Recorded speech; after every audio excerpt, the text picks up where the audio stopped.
BCom part third के income tax law and practice के paper में बच्चों इनकम फ्रॉम कैपिटल गेन हम देख रहे थे। उसका पार्ट फर्स्ट और पार्ट सेकंड मैंने आपको बताया था। पार्ट फर्स्ट में हमने देखा था कि लॉन्ग टर्म और शॉर्ट टर्म कैपिटल एसेट क्या होती है। उसके बाद हमने पार्ट सेकंड में देखा कि long term and short term capital gain क्या होता है। तो इस तरह से जो है हमने जो है ये चीज़ देखी। और इसके बाद आज हम देख रहे हैं पार्ट थर्ड में कि इंडेक्सेशन क्या होता है। क्योंकि मैंने आपको बताया कि हम शॉर्ट टर्म लॉन्ग टर्म कर ही क्यों रहे हैं, क्योंकि इसलिए कर रहे हैं कि हमें क्या करना है कि लॉन्ग टर्म एसेट को जो है उस पर जो गेन निकालना है, उस पर कुछ कर्मचारी को या कुछ एम्प्लॉय को इसको जो है व्यक्ति को छूट देनी है, उसे कुछ डिडक्शंस देने हैं। इसलिए हमने इसको शॉर्ट टर्म लॉन्ग टर्म किया। शॉर्ट टर्म फुली टैक्सेबल और लॉन्ग टर्म पे जो है उसे डिडक्शंस एंड एग्जम्पशंस मिलते हैं as per income tax law. तो सेंट्रल गवर्नमेंट ने इस तरह से क्या किया कि एक कॉस्ट इन्फ्लेशन इंडेक्स बनाई है।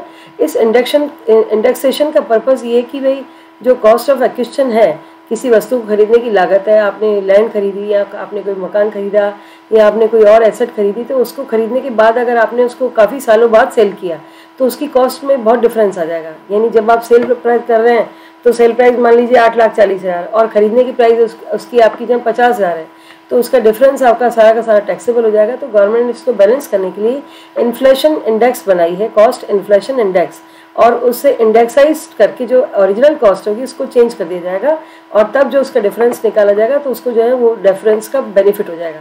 यानी पहले मैं 8,40,000 में से 50 माइनस कर रही थी और अगर अब मैं आपकी 8,40,000 में से जो है 3 लाख माइनस कर दूँ तो आपको क्या है 2.5 लाख का फायदा हो गया, तो 2.5 लाख पर उसका टैक्स बच जाएगा। तो इसलिए इंडेक्साइजेशन करना उसको ज़रूरी होगा। तो आज हम इसी चीज़ को देख रहे हैं कि उसका indexation long term capital assets पे कैसे किया जाएगा और क्यों होगा। तो for computation of indexed cost of acquisition following factors are to be considered. Year of acquisition देखेंगे आप, उसका किस साल में उसको खरीदा गया है और किस साल में उसको ट्रांसफर किया गया है, ये दोनों आपको ईयर चाहिए होंगे। ट्रांसफर यानी सेल करना। कॉस्ट इन्फ्लेशन इंडेक्स दोनों ईयर की चाहिए होगी आपको। एक्विजिशन वाली ईयर की, जिस साल में आपने उस संपत्ति को खरीदा था या इम्प्रूवमेंट किया तो भी बनेगी उसकी, तो भी उसका इन्फ्लेशन का रेट निकाला जाएगा। और अगर आपने उसको ईयर ट्रांसफर किया तो उसकी भी कॉस्ट इन्फ्लेशन इंडेक्स अपने को चाहिए होगी। इंडेक्स टेबल बच्चों आपको दी हुई होगी क्वेश्चन में, या उसकी वैल्यू दी होगी कि इस साल की कॉस्ट इंडेक्स वैल्यू इतनी है, उससे आप उसको जो है फॉर्मूला लगा करके अप्लाई करेंगे। अब इसके फॉर्मूलाज देखिए बच्चों, मैंने आपको बताया कि दो चीज़ें होंगी, एक तो एक्विजिशन यानी उस संपत्ति को खरीदना, और दूसरा इम्प्रूवमेंट यानी उसमें अगर आपने कुछ भी संपत्ति में इम्प्रूवमेंट किया है तो वो भी आपको जो है उसकी कॉस्ट होगी। तो दोनों को हमें क्या करना है, इंडेक्साइज करना है। तो पहले हम करें इंडेक्स्ड कॉस्ट ऑफ एक्विजिशन, हम निकालेंगे। तो उसका फॉर्मूला क्या होगा बच्चों, कॉस्ट ऑफ एक्विजिशन आपकी जो है, जैसे मैंने आपको बताया कि आपकी खरीदने की लागत 50,000 है, 50,000 इंटू आपने किया ट्रांसफर वाले ईयर की कॉस्ट इंडेक्स नंबर, और नीचे आपने किया upon cost inflation index of the year of acquisition. यानी जैसे आप ये कह रहे हैं कि 50,000 आपकी जो 2004 की है, तो 2004 में जो इंडेक्स वाली रेट थी वो ले लेंगे अपॉन करके 50,000 अपॉन उसकी रेट 180 है, तो 50,000 अपॉन 180 इंटू इस ईयर में, जिस ईयर में आप ट्रांसफर करें उसकी रेट ले लेंगे, तो ये आ जाएगी यहाँ पे 280। तो आपने मतलब 180 को 280 के बराबर लाना है आपको, ये वाली बात है। लेकिन ये सब किस में होगा ये ध्यान रखिएगा, not in short term but also in only long term capital gain होगा ये, ठीक है। ये तो रहा इंडेक्स्ड कॉस्ट ऑफ एक्विजिशन। इसी तरह से इंडेक्स्ड कॉस्ट ऑफ इम्प्रूवमेंट आप बनाएंगे, उसके अंतर्गत भी यही सेम फॉर्मूला है। कॉस्ट ऑफ इम्प्रूवमेंट होगा एक्विजिशन की जगह जो भी आपकी इम्प्रूवमेंट में लागत लगी है, into cost inflation index of the transfer of capital asset upon cost inflation index of the year of improvement. तो ये भी शॉर्ट टर्म में नहीं होगा। ये देखिए सेंट्रल गवर्नमेंट की नोटिफाइड वाली इंडेक्स है, कॉस्ट इन्फ्लेशन इंडेक्स कहलाती है ये, जिसमें आपको फाइनेंशियल ईयर 2001-2002 को बेस ईयर माना गया है, इसलिए उसको 100 के बराबर रखा गया है। और फिर आगे इंडेक्स बढ़ती जाएगी, 2002-03 में 105 हो गई, 2003-04 में 109 वैल्यू हो गई, 4-5 में 113, 5-6 में 117, और 6-7 में 122, और 7-8 में 129, और इसी तरह से सोन करते हुए 2008-09 में 137, 9-10 में 148 हो गई रेट, 2010-11 में अब आपने जब खरीदी है तो उसकी वाली रेट ले लेंगे, और जब आप उसे सेल करें तो उस वाली रेट आप इसमें से ले लेंगे, ठीक है। 2010-11 देखिए बढ़ती जाएगी 167 से। ये सब क्यों कैसे बढ़ रही है, इतनी महंगाई बढ़ी होगी या जितना आपके मनी इन्फ्लेशन हुआ उसके आधार पर इसको जो है चेंज किया जाता है। 167 हो गए, 184, 200 महंगाई के फैक्टर्स हैं इसमें, 220, 240, 254, 264, 272, 280, 289। 2019-20 में ये इंडेक्स है 289, ठीक है।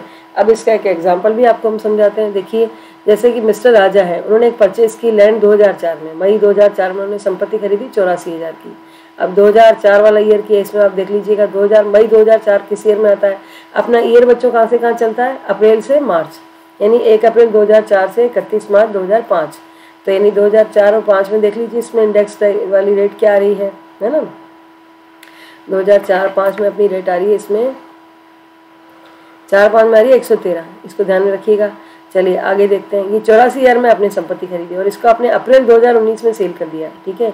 अप्रैल 19 कौन सी ईयर में आएगा? 19-20 में आएगा। 1 अप्रैल 19 से 31 मार्च 20 तक का 10,10,000 में आपने इसको सेल किया, यानी 10 लाख की संपत्ति थी, 10,000 उसमें ब्रोकरेज लगा है, तो 10,10,000 की आपकी संपत्ति सेल हुई है, ठीक है।